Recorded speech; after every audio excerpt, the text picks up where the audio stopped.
Hello and welcome. Thank you so much for joining me. And not only to all of you who are here right now, but all of you who are watching in the future. My guest today is Chad Harris. Welcome, Chad. Well, thanks for having me, and yeah, great to be here. It's like I said earlier, I've been wanting to come on for a long time, and you got me at NanoCon, like right off the bat, and I was so happy to talk to you, and I can't wait to continue that conversation here. So thank you. That makes me feel so good because lately my channel has been dying.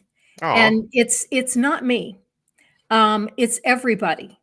Sir Sick has said the same thing. And when I mentioned something in a poll, someone referred me to a guy that's a gamer that's having the same problem. And he's been charting the algorithm, and YouTube made a change with how they do the algorithm on the 15th of August. And it's hurting a lot of us. It's not the audience, it's not me, but it really makes me feel good to hear you say that. absolutely. Well, hey, again, thanks again for asking me on, because yeah, this is an honor. And hi, everybody in the chat. If for those of you who might not know, Chad Harris knew the Duggars. He was featured on Shiny Happy People, but I don't care about the Duggars. I don't want to hear about the Duggars. I want to hear about Chad Harris. Yeah. And just a quick clarification. So, to my knowledge, I didn't meet the Duggars in person because Mhm. they were in Arkansas and I was in Alabama. So, the cult that we were both in, because it definitely was a cult, it had a worldwide reach. And it's very possible and even likely that we attended some of the same seminars. But at the time we did, that was before they were the Duggars. And also having families that were like 10 plus people at that time, it was pretty usual in our cult for that to happen, so they wouldn't have stood out all that much. But when they did hit the scene really big, yeah, that was when I like immediately recognized. I was like, oh, they're IBLP people. Okay, this is a marketing thing. It figures. Ambushed Atheist says, your voice in SHP inspired me to start making content, Chad. Forever grateful for your voice and your courage. Oh, thank you so much, Ambushed. Yeah, I've one of the things I said on Shiny Happy People, and I know we'll get into it, but one of the things I said that I'm really glad that they kept in was that the people who perpetuated all this abuse had a interest in keeping us quiet because they were more scared of us than they made us scared of them. They knew that if we talked, then all their power would be taken down.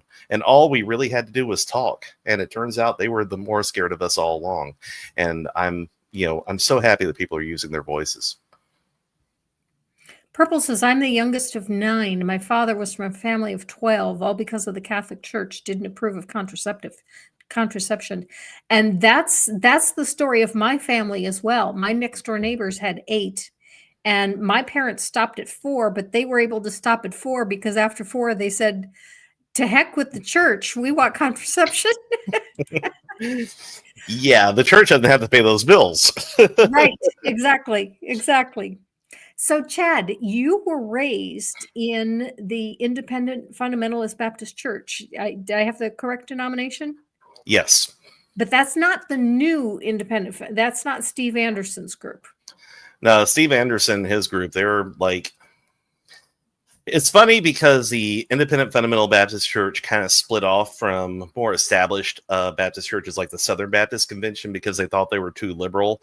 And now you have the new IFB, which thinks that the IFB was too liberal. So it's just a marching digression of terrible all the way down to where, I'm pretty sure, and of course, my dad was the one who got us into it. He was a IFB preacher.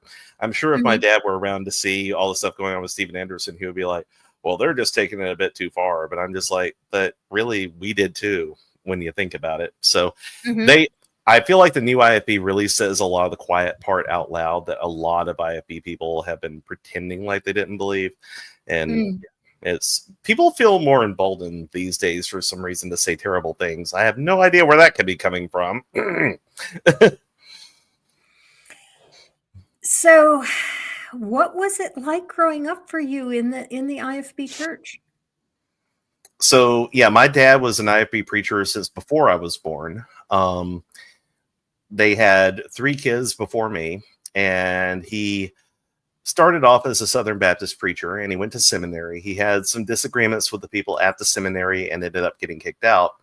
And he Mm, picked up by a fellow named Jack Hiles, who ran Hiles okay. Anderson College up in Indiana. Hmm. And to give you an idea, I guess, how well my dad got along with people, he even pissed off Jack Hiles, and he got kicked out of that seminary too. Although he always spoke highly of Hiles, and he stayed in the independent fundamental Baptist um, tradition, which Jack Hiles got him into. My dad did stay IFB despite that. So they were. He was a pastor in Phoenix City, Alabama, and then he eventually became a missionary to the Netherlands back in the late 70s and early 80s. And they were IFB missionaries, he and my family. At the time, he had 2 daughters and a son. And my dad started losing his hearing roughly about the late 80s. And he decided to maybe go back to doing more English speaking works. So he started, or actually, he took over a military church in England. Mm. That was IFB, just off the Mildenhall and Lincoln Heath Air Force bases. And that's where I was born in A U.S. Air 1985. Force Base? Yeah, it was a U.S. Okay. Air Force base. Hmm. So that's where I was born. But after that, he decided to go ahead and move back to Alabama completely, which is where most of my family's from.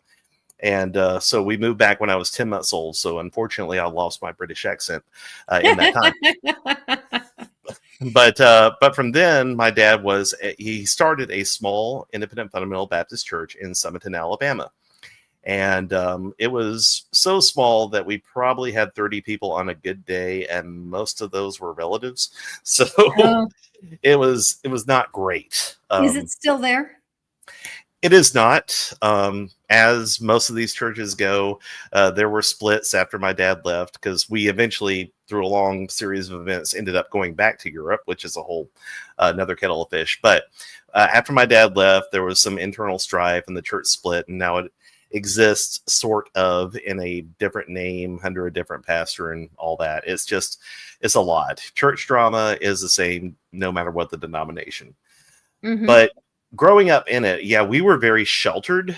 And my dad was the kind of person who tended very much on the super conservative side of pretty much any issue, to the point where we followed for a long time the focus on the family uh, side of things when it came to anything outside of our church.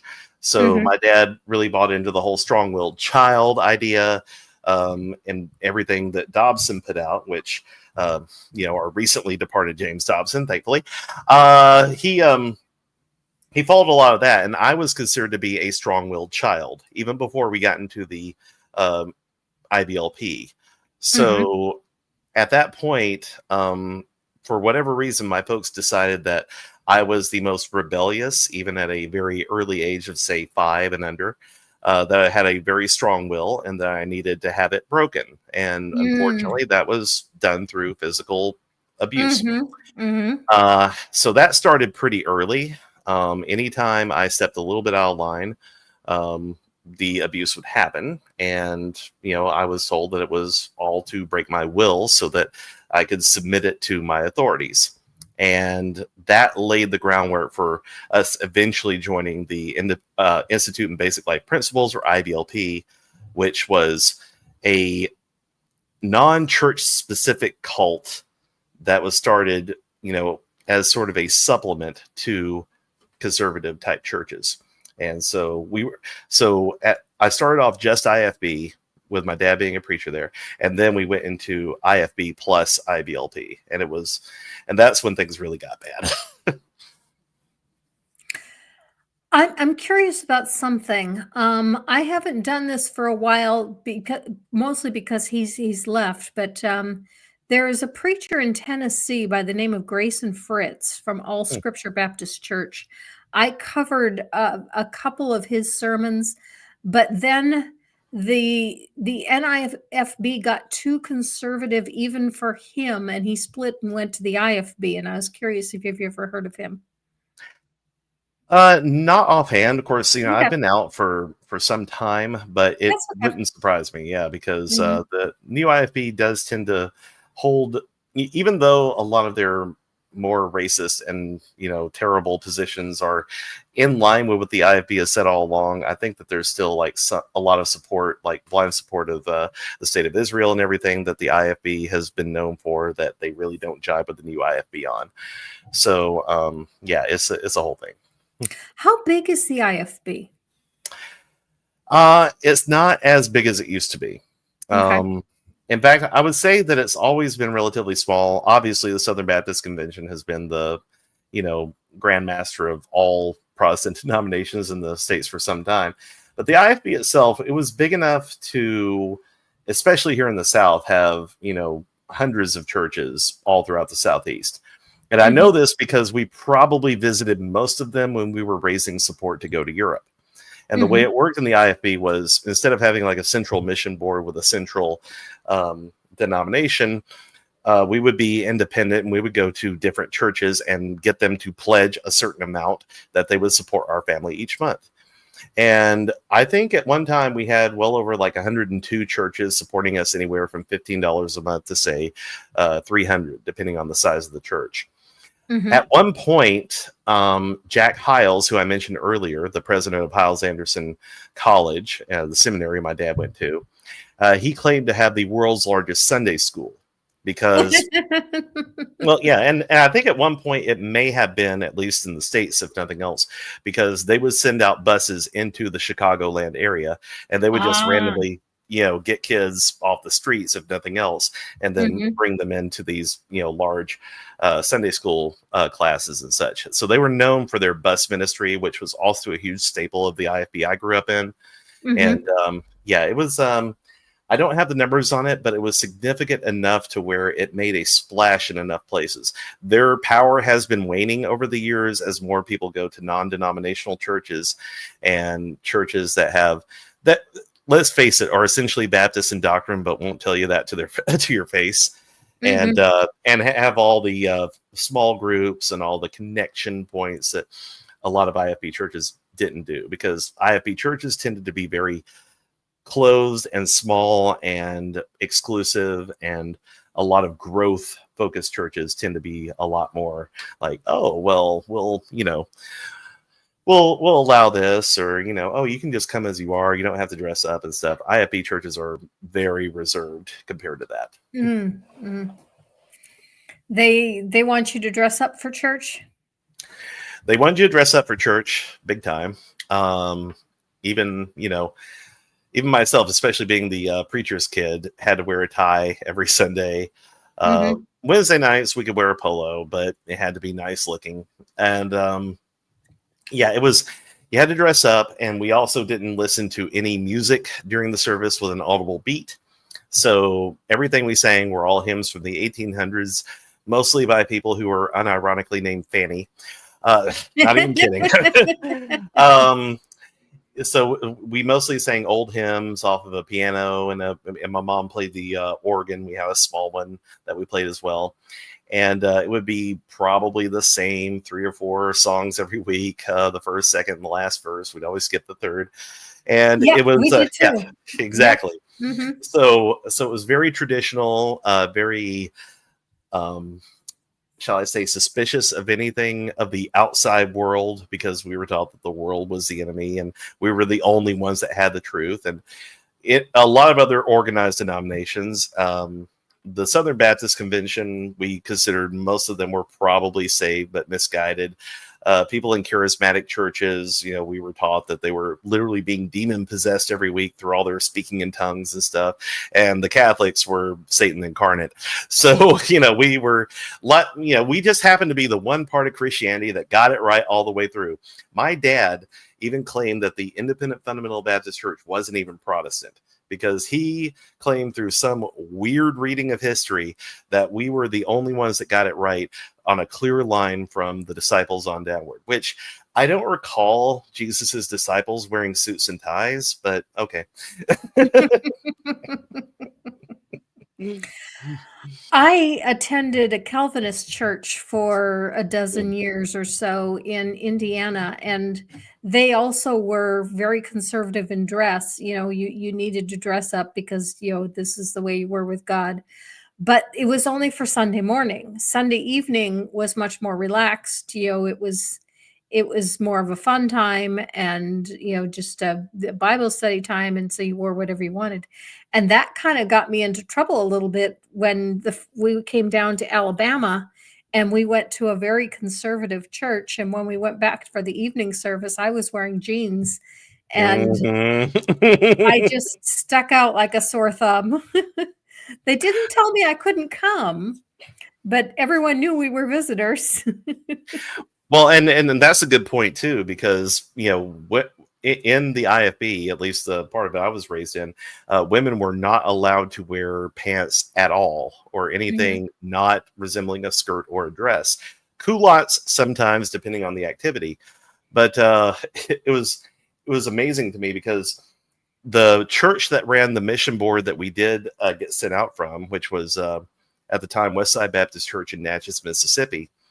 They had a Christian school that participated in local sports. And Mhm. anything that they hosted home team on, be it baseball or what have you, they had signs on the property saying that no visiting women could wear pants anywhere on the property. If there were mothers bringing their children to come play sports, they would be sent away if they were wearing not dresses, essentially. And which I guess that's one way of maintaining your win-loss record. But I'm curious if what they did at the temple in Israel would be sufficient, and that is, um, when we went to Israel, if your clothing was too see-through, or your skirt was too short, or you were wearing shorts, they gave you a scarf to wrap around your legs, mm, and then you were okay. And it was funny with all the young men who were wearing shorts that were too short, wearing these little skirts over their shorts. yep. But would that have been acceptable? If a woman showed up in pants, could she just wrap a skirt around her pants? And that, nope. Well, no, because to me, I think the cruelty was the point. The fact that they would shame the people coming in and would like make them feel less than because they didn't abide by their standards. That was the whole point. Because now, places like that, I don't think, even though they talked about evangelism and growing and stuff like that, they weren't looking to evangelize by, reaching out to people where they were at. They wanted the people who were already in to feel superior. And in doing Mhm, stuff like that, that was more for the church members that were already there to be like, yep, see, you're safe as long as you abide by our rules, and look mhm. what happens when you don't. So if they were to give them like a rap or something, it would have violated the principle of the thing. And of course, they would have been like, and we know what they're really wearing under there. So yeah. Ways to Human says men's knees get ladies all riled up. Oh, I know it does it for me. It's the elbow, like those sexy elbows. You know what I'm saying? So, how about education? What Could you go education? to could you go to public school? Did you have to be homeschooled? So it depend on the IFB specifically. That depended on the church. A lot of Mhm, IFB churches had uh, private schools that they ran out of the church. Weirdly, a lot of them started around the 1960s for some weird reason that had absolutely nothing to do with the Civil Rights Act, I was assured. But yeah, a lot of them would start like uh, private schools out of their home churches. My parents started homeschooling our family when they lived in Europe because they didn't want my older siblings to be corrupted by the public schools that were over in Europe. So um, that led to a few clashes with the government over there, and they ended up having to move to Belgium where that was allowed and still like cross over in the border to run a church in Holland. But mm, they stopped doing that when they came back to the States because my older sisters were graduating at that point, and my older brother had to be reacclimated into the States, so they let him go to a Christian school for a year or two. Uh, mhm. back here in Walker County, Alabama. But for me, they wanted to try to homeschool all the way through. And at that time, there was about 10 years difference between me and my brother. So finding a homeschool curriculum that worked for both of us didn't really work out. My brother had some communication issues, which meant that he couldn't do like oral tests or anything that was recorded. And some homeschool curriculums, and understand this was like in the 80s and 90s where homeschooling was still the Wild West. Like not many people had organized curriculums for it. It was mostly adapted stuff for Christian schools. And everything was either too expensive or didn't work for both, my level and his. So my parents went with the IBLP, the Institute in Basic Life Principles, because they had a fully fleshed out, according to them, homeschool curriculum that had been developed by the leader Bill Gothard and some of his closest followers. So I started off doing just a random hodgepodge of books to start off with in like kindergarten and first grade. And by the time I got to second and third grade, we started going into IBLP, and that was my curriculum moving forward. It was not education in the least, as far as I'm concerned. They claimed that you could get like a pre-med or a pre-law degree just by completing high school through the system. And most of it was just information. Yeah, you absolutely cannot. And most of it was just misinformation and completely bizarre ramblings from, the people in IBLP that had nothing to do with reality at all. Mm-hmm. So it was not great, but I was the first fully homeschooled person in my family, and I've been trying to make up for that ever since. Okay. Did you go to college? I did not, no. Okay. IBLP discouraged people from going to college because of obviously the worldly influence thereof, and you would be away from your family. So what IBLP offered to parents was the opportunity to have their kids do internships through IBLP's other programs. So if you wanted to study law, you could like intern with their with their lawyers that worked on site at their headquarters. If you wanted to like get into teaching, you could go into their traveling children's institutes that they did all around the country and the world. Mostly, though, what that ended up being was a whole bunch of people going to headquarters and training centers doing menial jobs for little or no pay. And if you pissed off the wrong people, you would get sent like halfway around the world to work at some other training center that was a lot less desirable than the one you were originally sent to. Mm. So it was really just a scheme to keep perpetuating the cult itself on the backs of, gullible parents and children. Thankfully, I didn't end up doing that, because by that point we were in Europe as missionaries again, and it was too expensive, ironically, to send me back to the IBLP training centers and work. Like we couldn't afford to send me to go back and work. So at that time, there was another college called Patrick Henry College in Purcellville, Virginia, that was founded. I'm familiar with that one. Yeah, it was founded with homeschoolers in mind by Michael Ferris. And I actually went to their first teen camps, and I thought about going there, but my ACT scores were just a little too low for the bare level scholarships that they offered, and I couldn't afford otherwise. So the only other college that my parents were really adamant about me getting into was Pensacola Christian College down in Pensacola, Florida, which was another IFB school. And for some reason, like they offered me allegedly a free ride, which I found out later probably was not going to be the case. And the more I looked into it, the more it just seemed like there was just something off about it. Like they kept promising like, oh, this great student experience and a world-class education. Well, it was unaccredited, and they had a demerit system that would like, get you kicked out of school for chewing gum and stuff that. Yeah. So the more I looked into that, the more I just didn't feel comfortable about it. So I decided to take a gap year, and I'm still on it. But yeah, thankfully I've been able to, suss out a career, despite that. So I'm doing okay. But yeah, your college options in both the IFB and the IBLP were very limited, if at all available to you. At what age did you start realizing that it was all a bunch of BS? That's a good question, because I was thinking about this earlier. I knew as a kid that there were a lot of things in the Bible that didn't make sense. Mm-hmm. But if I asked any questions about them, I would get yelled at. So I just kind of kept them to myself. But it really didn't hit me until I started working at my first church out of high school.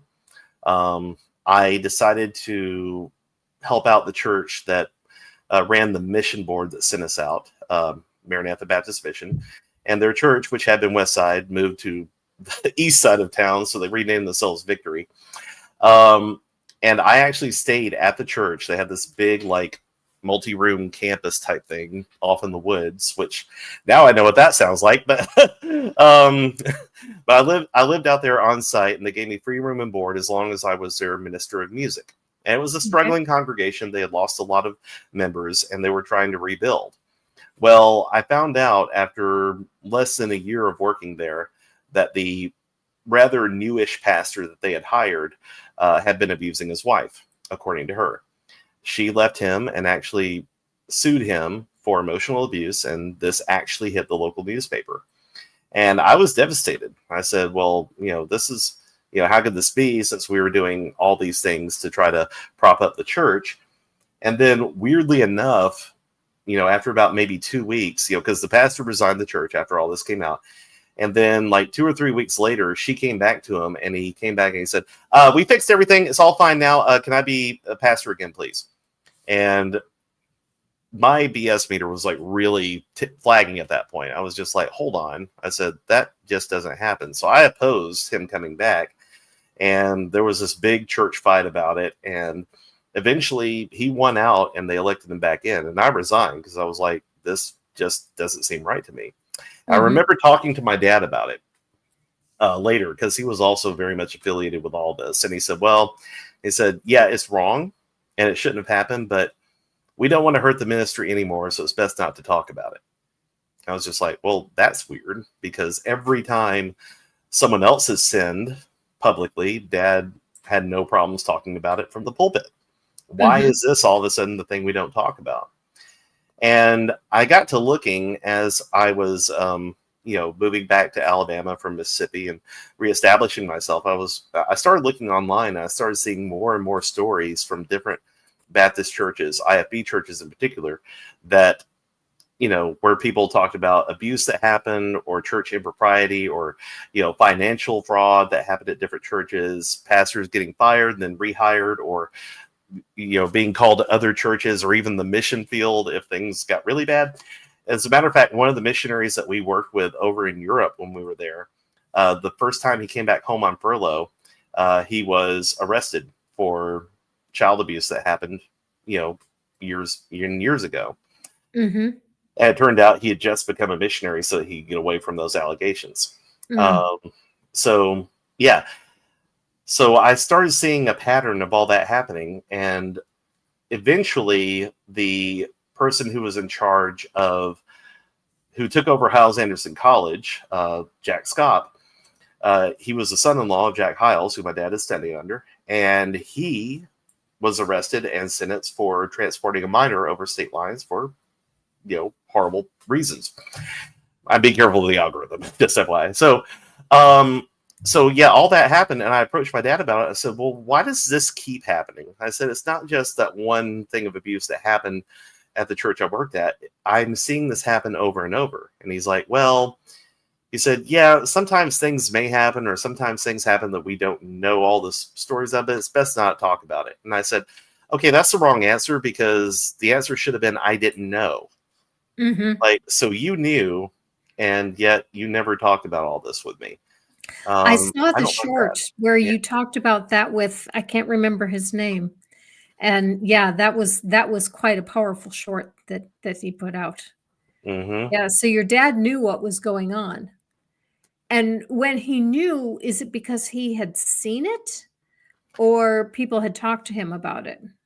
He told me later when we went fishing for the last time, because I even after I left fundamentalism and eventually Christianity, I tried to maintain a good relationship with my dad, and I asked him to just go fishing, no strings attached, so to speak. So we went out fishing, and he just brought up out of nowhere. He was like, look, son, he said, I saw a lot of things in some of the bigger churches and with some of the bigger preachers that probably should have sent a lot of them to jail. But he said, it wasn't my place to speak out about it.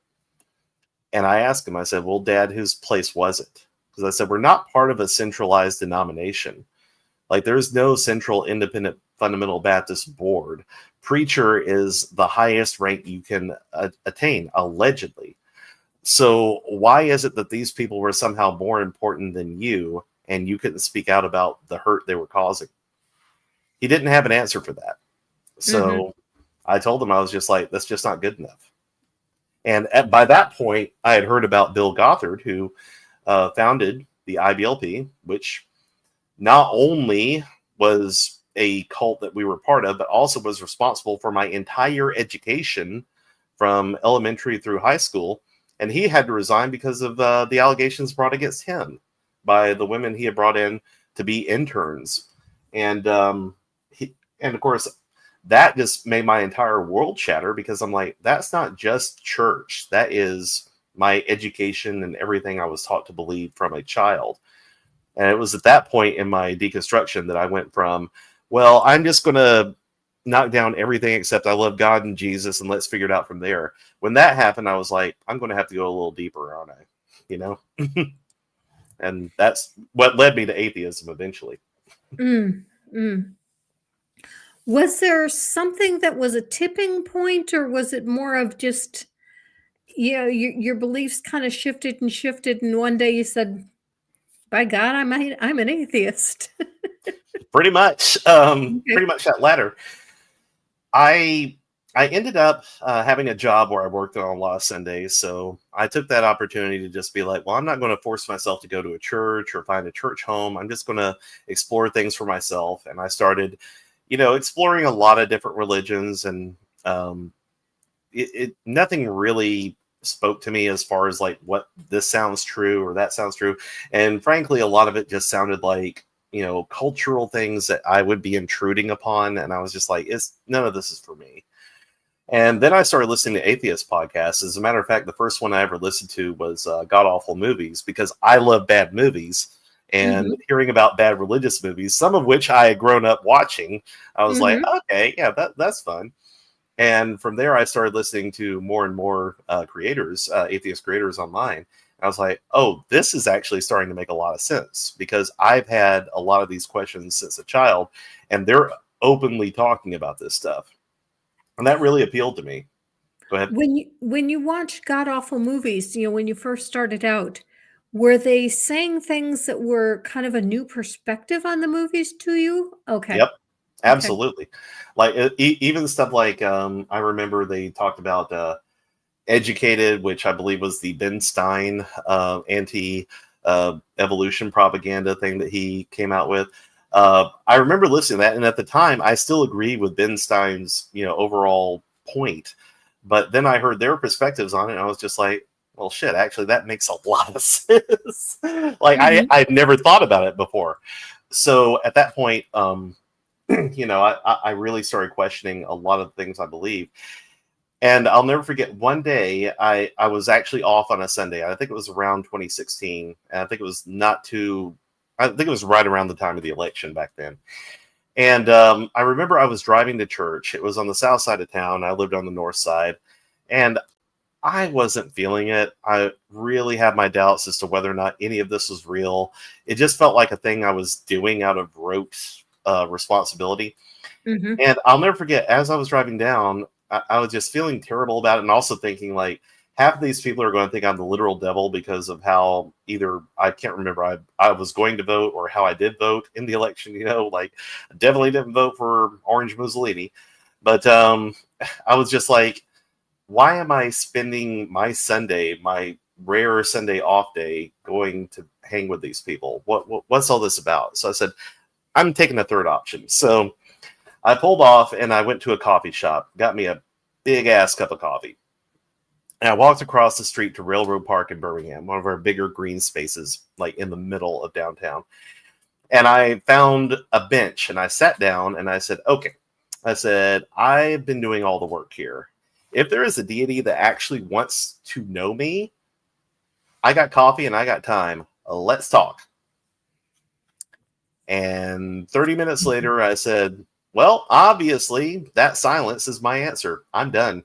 Mhm, Like, mhm, because one thing that had really stood out to me, because I've been going to counseling and therapy, and I've been working on, changing some toxic behaviors in my own life, particularly with relationships. And one thing that they had taught me was a relationship doesn't work unless both parties want to make it work. And there has to be give and take. If one party is doing all the work, then it's not a relationship. It's, just a bunch of codependency.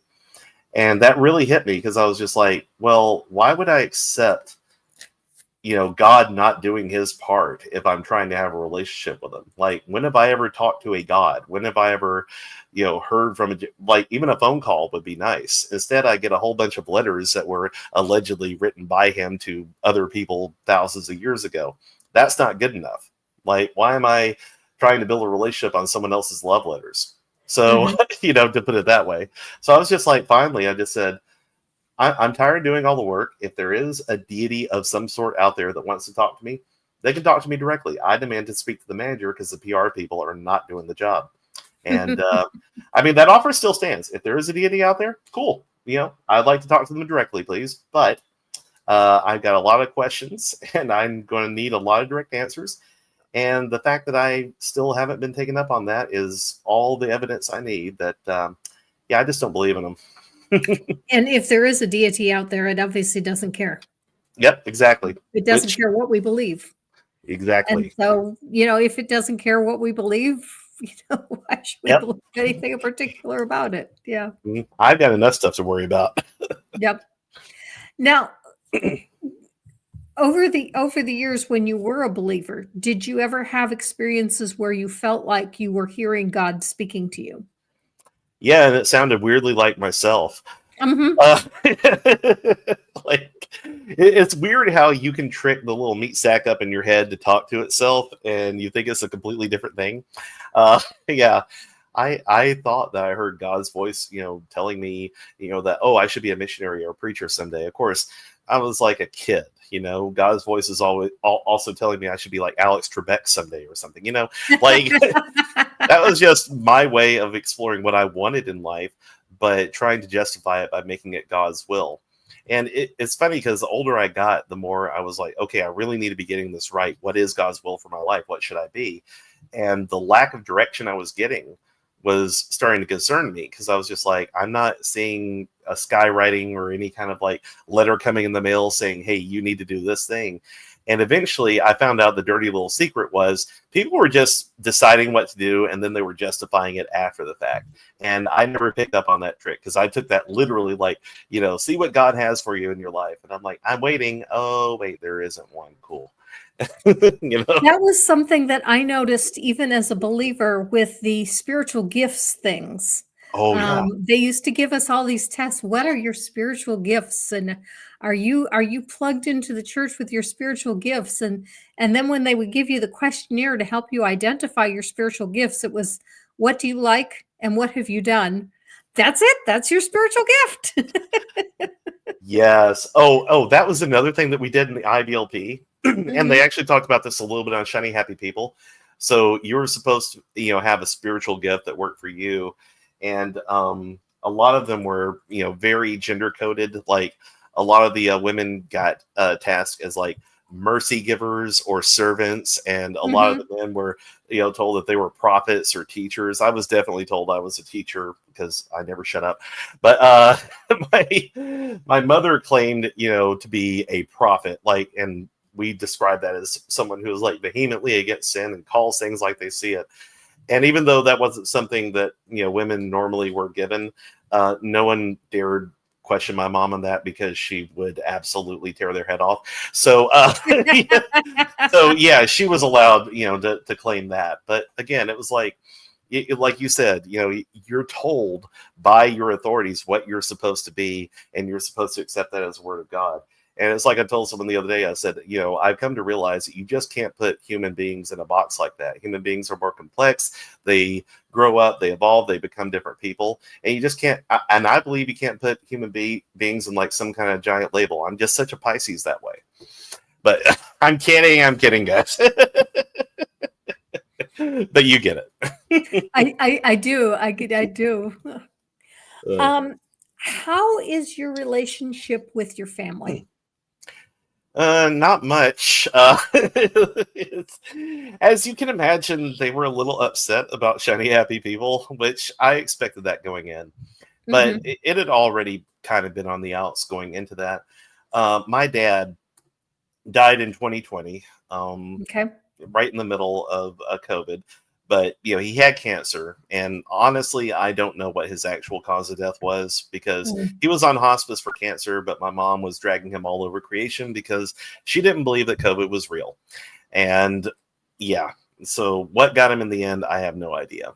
But I remember in a gesture of good faith and as a bit of closure to try to close the door on my relationship with my dad, which I did all the way up to the end, try to maintain unsuccessfully.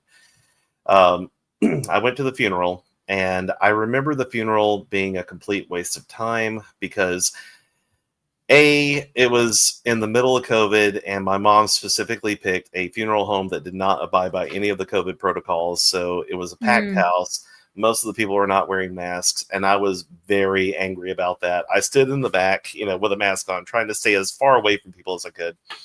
It was in July in Alabama, and the air conditioning went out in the funeral home, so it was Oh like no. Oh 83 no. degrees, and it was stifling in there. It was just miserable. And then the entire service was all about Dad's work as a preacher and a missionary. It had nothing to do with him as a person.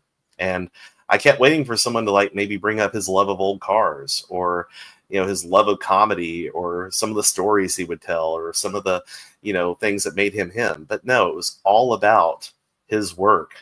As it was a performance review is what it was. And it even Mhm. ended with an invitation and an altar call for Mhm. who is going to take his place, now that he has left the field of battle. And I'm just like, this is manipulative as hell. I'm like, this is not good. And this may have been what he wanted, but I don't like this. This is not conducive to grieving. And so I had to learn how to grieve things myself. And I was seeing my therapist about that at the time. And she said, well, you should really share your story. Oh yeah, Ryan, middle of COVID is now. That's true. This is in the middle of non-vaccinated COVID, to clarify. But That's yeah. to pause you just for a moment. That's something I'm wondering about is can I get a COVID vaccine this year? Mhm. Because I'm 64. Yeah. I'm just a couple of months away from the people that are supposed to get it. Yep. Yeah. Anyway, go ahead, go on. Oh, that was a huge thing. Yeah. I was talking to my therapist about it, of course, via Zoom, but she was like, uh, you should really find a way to share your story. I think that would really help with your grieving process. I was like, Mm. well, I Mhm. said, she said, you should write it out. I was like, I don't like writing out my story. Every time I do, I just kind of zone out and dissociate for a while. I've tried, it doesn't work for me. She said, well, you like to perform, and I do improv comedy and such. She said, well, you like to perform, find a way to perform your story. I said, Mm. no. I said, no one's going to listen to middle-aged man complains about his life for an hour. That's called stand-up, and I do improv. But but then I was like, well, there is an app though that allows you to tell things in 1 minute segments, at the time TikTok. And I said, Mhm. if nothing else, I'll just tell my story, and at least I won't be able to rabbit trail. I'll cut it into little bite-sized pieces and put it out there just for my own therapy's sake, if nothing else. Mhm. And I got a small following from that, which I was like, oh, wow, didn't expect that to happen. And Mhm. I got to meet my good friends, Lindsay Williams, who's Cult Chronicles on TikTok, and my friend Heather Heath, who's Backslidden Harlot on TikTok. Both of them were in the IFB or IBLP as well, and they were talking about their stories. And from there, I kind of started separating myself from my family quite a bit because without Dad there really wasn't anything keeping me tethered to the rest of my family. And and so I started telling my story, just no holes barred on there, and that is eventually what led to Shiny Happy People, because I heard that some directors were looking for people who would share their stories, and I said, well, I have some videos you could use if you'd like. And they said, well, actually, we want to talk to you directly. And from there, they talked to me, and then they talked to Lindsay, and then they talked to Heather, and all of us ended up, going on Shiny Happy People basically together. And So, that led to that. And at that point, I'd pretty much dropped all contact with the family because I knew going in, I was like, if they find out I'm doing this at all, then that's going to cause way more problems than than you think. But I given them, pretty much like the final ultimatums before then. I was like, look, this is where I am now, and if y'all want to have a relationship, that's fine, but you got to respect, that we're not going to talk about certain subjects that we disagree on, and they just would not abide by that. So that's a long answer to say not much with most of my family. I do have one sibling who does live far away from the rest of the family, who recently came out as non-binary, which I'm so happy for them on that, and they're living their best authentic life, and we are we do maintain a good relationship at this point. But other than that, unfortunately, the rest of the family is just kind of stuck stubbornly to fundamentalism, and that's where we're at today. How many siblings do you have? So I'm the fourth of six. Okay. Three older siblings, two younger siblings, and they're all scattered about in various places across the country. But my oldest sister had 9 kids because my mom was a late addition to IBLP and the Quiverful movement in general. My oldest sister got straight into it, and she just basically had a kid a year and homeschooled all of them. So yeah, it was pretty rough. Should I have people not holding hands? That's amazing. I didn't even know that was a song until they announced the title of the documentary. I was like, oh, okay, cool. One regret that I have in life is that my mother did not live long enough to find out that I eventually became an atheist. Because my parents were not believers, and I was such a staunch believer for so long. But my mom died before I finally found my way out. Yeah, and I'm sorry y'all couldn't have bonded over that, but yeah, it's when it comes to the death of a parent and all the things that could have been, I still struggle with that part. With my mother, not so much, because one of the last times I tried to reach out to my dad and really establish, because I feel like toward the end he was warming up to the idea that we could move forward as adults that respected each other. But I wrote him one last letter to kind of like really lay it on the line, like, look, this is really what I need from our relationship. And my mom ended up intercepting that, and to my knowledge never showed it to him. And I told her, I was like, well, how can I trust you moving forward at all? I said that was a complete overstep. This is between me and him, and I talked to him directly because I didn't trust you not to interfere, and here you go. You did. So that was pretty much the end of my, because, with her, I just had no hope of like really repairing anything. But with him, I felt like I could have. And the fact that it didn't happen, just really, it really gave me the whole like what ifs and, all those things of like, if we had connected as human beings, what would that have looked like? But, we don't have that. And there's no way that, I have a promise of like, we'll do it in heaven someday, because that's not a thing. and I just have to be comfortable with the knowledge that, the things that we did have in common and the times we were able to connect, and there were times, despite the whole religious overtones, that we were able to connect as human beings.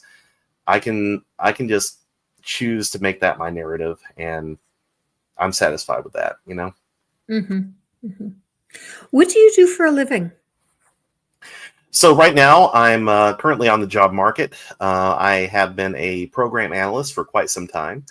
And that just basically means I put numbers into spreadsheets and argue with people about what they mean. I was able I to. think Trump's looking for someone to work on the Fed or with the jobs numbers. Yeah, he can have that. I ain't touching that, because I understand if you argue with him too much, he just fires you and gets somebody who will give him the data he wants. Exactly. Not my style. Right. So yeah, I am looking for a job in data analysis right now, but I am a Lean Six Sigma black belt, and that sounds way cooler than it is. All it means is I can run some stats and tell you why your business ain't working. Ah, That's part of it. okay. But also, like I said, I do improv comedy, and that's kind of my side gig. So I'm with Mhm. a wonderful troupe here in Birmingham, Alabama. We've been playing for some time, and that's it. It doesn't make a whole lot of money, but it is also something that I love doing. Is kind of giving back and giving value to the community, and just having fun. So I consider that to be more of like where I want to move into, like more public speaking, more uh, comedy, more just performance type stuff. So we'll see how that goes. Well, if any of your other family members ever start coming around, I can tell you that it does work. It can work. My husband is still a believer.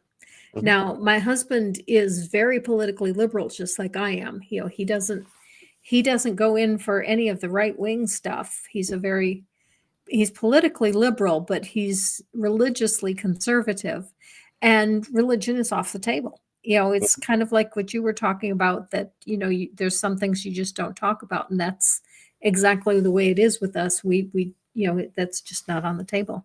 Mhm. Yeah, and I've been able to like maintain relationships with a lot of religious friends, and with a lot of even Christian friends who are also very politically liberal and are very progressive, and also are concerned about Christian nationalism, and we bond over those things. And I've always told them, I said, my only issues are, as long as you're doing it to make yourself a better person, I have no qualms for that. Anybody can do that however they want to. As long as you're not proselytizing, because I feel like that's a violation of people's rights and their humanity when you It make them isn't going to be for much longer. right. That is so scary. Um, Exactly. yeah, they've just announced that you can proselytize at work, but I hmm saw a couple of people saying, "Hey, that means you can proselytize for atheism and Satanism too." hmm But Julie, yeah, go ahead. Julie LaVoice has a really good Oh, sure. question here. Ask, do you have any, what are some future improv shows that you have coming up? Oh, well, yeah, we do it live here in Birmingham. We used to do streaming during the height of social distancing and such, but we do live shows now in Birmingham at Sidewalk Film Center twice a month, every second and fourth Wednesday, and that's pretty much our mainstay. It's called Chaotic Good Improv. It's great, but I tell people, like, we will make you sensibly chuckle at the very least. Mhm. Okay, and Guillermo 10 wants a demonstration. He says a pineapple, a judge, and the DMV. Go. I actually have something for that, but it would probably get this demonetized very quickly. So, Oh, okay. yeah, um, yeah. Let me know when I'm on stage. Also, There's go ahead. there's things you can say on stage that you can't on the air, huh? Pretty much. Oh man, but yeah, worst episode of Judge Judy ever. Um, Oh, really? yeah, that's probably what I'd go with that on that. Mm. But yeah, I really enjoy doing it. It's a lot of fun, and I actually had the privilege of, ironically, considering what I said earlier, at NanoCon I was able to do stand up comedy, which I used to dabble in a little bit, and I haven't done for years. But Sidney Davis Jr., who is an amazing person and a real encouragement, um, actually gave me the hype enough to actually go up and do it, and I had a great time. Good. Full props to her for working with me on that. Now, when you do improv, is it like what Guillermo 10 did? Just someone gives you a topic and you walk up and make something up? Sometimes, what my troupe usually does is short form improv, which is very much like Whose Line Is It Anyway, where we Okay. have a game that we play, but we get a suggestion for that particular game. Other times we'll do like a long form show. One of my favorites that we do is a Dungeons and Dragons themed show, Hmm. where we will take just random audience suggestions for, like, stuff that you would do in D&D, and we tell an entire story of a quest from beginning to end using audience suggestions and other little D&D quirks that most of our very nerdy audience is happy to help us with. So I do encourage everyone, especially if you're deconstructing, just take an improv class, and just like a 101, even if you never get on a stage. And I always tell people, improv is not about getting on a stage and being funny. It's about learning skills that can help you in a lot of different ways. Accepting what's in front of you, building on it, building with a partner, actively listening to what your partner is saying in a scene, and stuff like that, which is, oh, and also trusting the process and not having everything pre-planned, which for those of us who grew up in a cult or a high control religion is key. One of the most liberating and terrifying things is that there's no script for my life from here on out. Mm-hmm. But I now get to write that based on my acceptance of reality. And that's what improv teaches you. So that's one big tip I have for people. So does your family tell you that you now have no morality since you don't have it grounded in a God?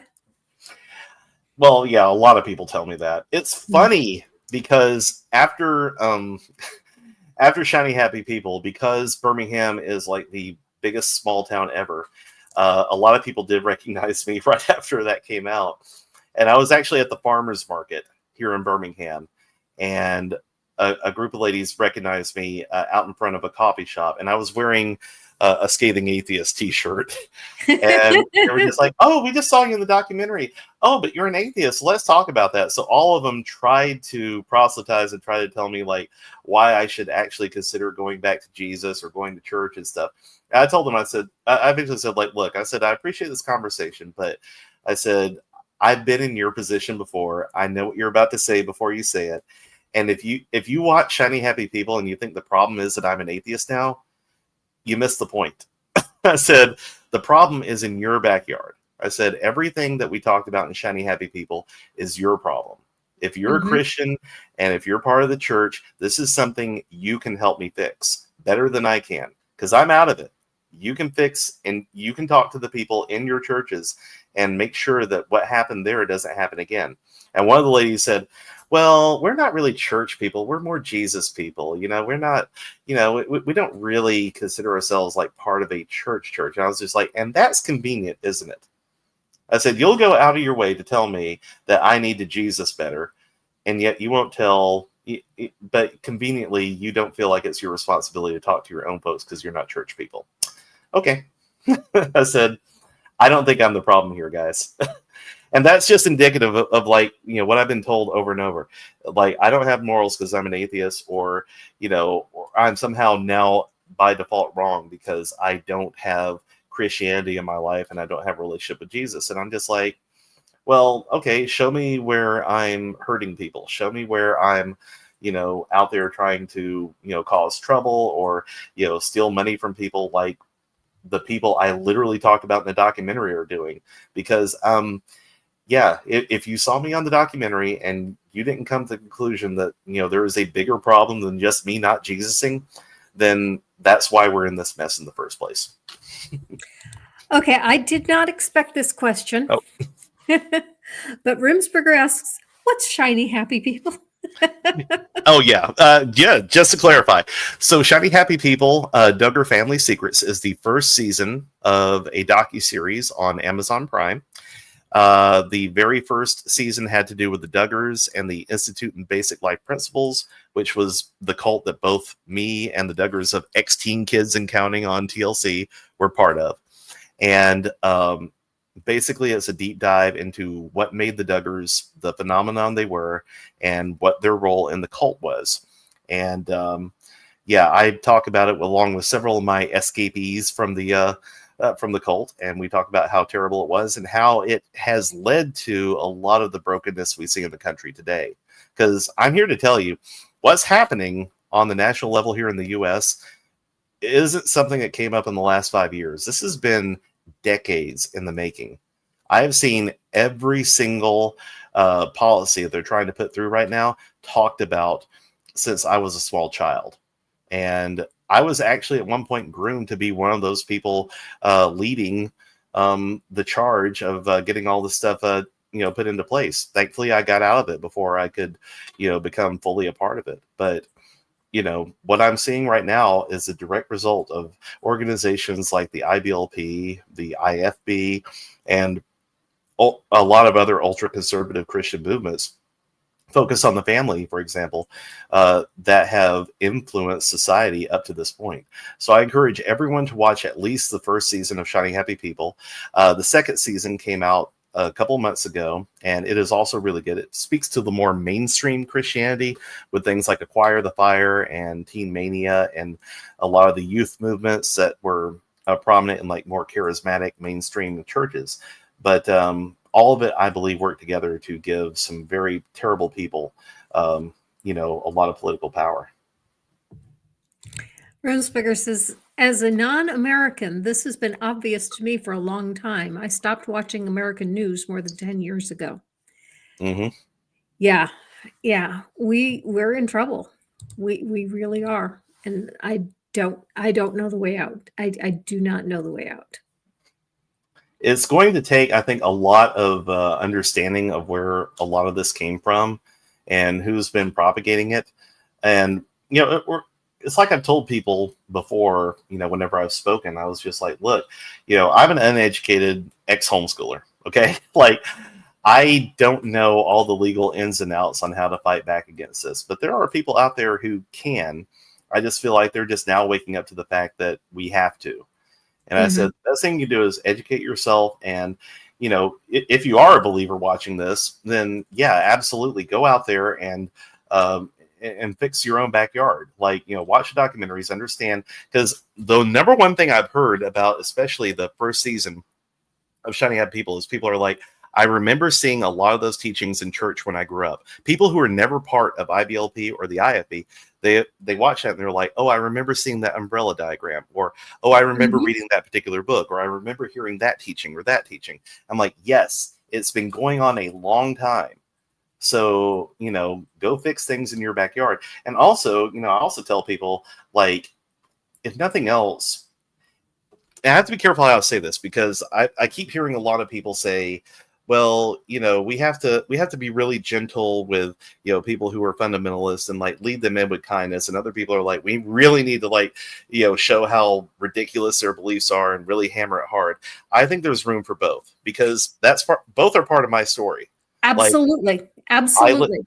I listened to people mock what I believed and really show like how ridiculous it was. And even though it offended me at first, I was like, but they have a point. And then I had people who were willing to accept me where I was and actually gently lead me to understanding that, what I believe was wrong. And I believe that for different people, different variations of both can work. But, work with people on an individual level, just see where they're at and, just, be there for them how they need you to be. And I'm not here to say proselytize for atheism, because I don't do that either. But I do tell people, be there, be public.